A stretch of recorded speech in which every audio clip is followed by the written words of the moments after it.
নমস্কার, আমি অ্যাস্ট্রোলজার মনীষা শাস্ত্রী বলছি। 20/7/2024 শনিবার সন্ধ্যে 6টায় লাগছে পূর্ণিমা, গুরু পূর্ণিমা।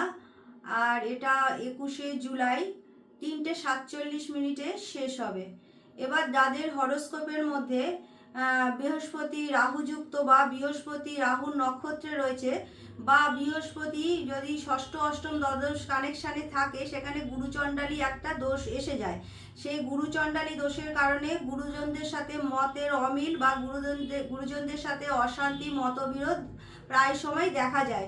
বিশেষ করে স্টুডেন্ট লাইফে যখন এটা হয়, তখন কিন্তু গুরুদের সাথে এই অমিল বা এই সমস্যা কিন্তু এই গুরুর বৃহস্পতির অশুভ রাহুর নক্ষত্র বা বৃহস্পতির কানেকশনের জন্য দেখা যায়। এখানে দাঁড়িয়ে আপনারা ওই দিন মর্নিংয়ে আপনার 300 গ্রাম ছোলার ডাল, 12টা কলা, 2টো হলুদের প্যাকেট নিয়ে ছাত্রদের হাতে নিয়ে ওইটা পুজো দিয়ে আসতে পারেন। আর ওম গ্রাম গ্রিম গ্রোম স মন্ত্রটি 108 বার অবশ্যই পাঠ করাতে পারেন।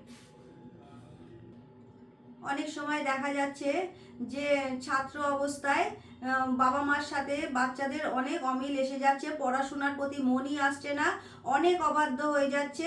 যা বাবা মা বলছে সেখানেই তারা তর্ক করছে, তাদের বাইরের বন্ধু বান্ধব বাইরের সব কিছু ভালো লাগছে, কিন্তু তাদের পড়াশোনার কথা বললেই তাদের মাথা গরম হয়ে যাচ্ছে বা তর্ক করছে। এটাকেই বলা হয় গুরুচণ্ডালী দোষ। গুরুচণ্ডালী দোষটা থাকলে এই গুরু পূর্ণিমার দিন আপনারা আপনাদের বাচ্চাদের এই মন্ত্রটা অবশ্যই পাঠ করান বা বাচ্চাদের হাতে স্পর্শ করিয়ে আপনারা যে কোনো মন্দিরে গিয়ে পুজোটা দিয়ে আসুন, অবশ্যই শুভ ফল লাভ করবেন। তারপরেও দেখতে হবে যে এই যে গুরু পূর্ণিমার দিন যদি তাদের কোনো চালের পায়েস আপনারা তৈরি করে খাওয়াতে পারেন, খুবই ভালো ফল পাওয়া যায়।